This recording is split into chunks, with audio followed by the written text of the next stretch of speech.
Notice this. I heard a story of a man who, tragically, his daughter was in a car accident, and she didn't make it, and she was an organ donor.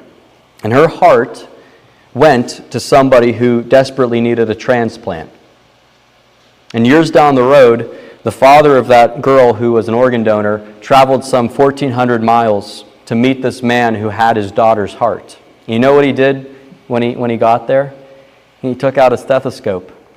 And he put it against the man's heart who had his daughter's heart inside. And he listened to it beating.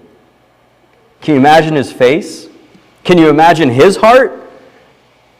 I tell that story for this reason.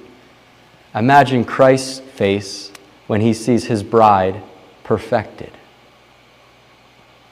Imagine our Lord's heart when he sees his people who he saved by his own blood, not just standing before him present, but in splendor. And all the rough edges that so often complicated life, all of the centuries of church history which are dotted by black spots and wrinkles. Now don't get me wrong, power and glory that Christ has done throughout the centuries. But someday, stand before him, imagine him.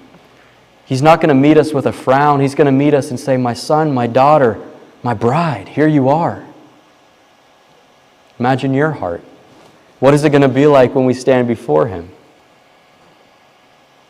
And all the wrong motivations, if you know your own heart, all the things that so often kept us from obeying Christ will be finally stripped from us. All the discouragement of this world will be finally stripped from us, fall to the ground and sink to the bottom of the sea, and we stand there in splendor, holy and blameless. Not one charge can be laid against us. Can you imagine your heart on that day?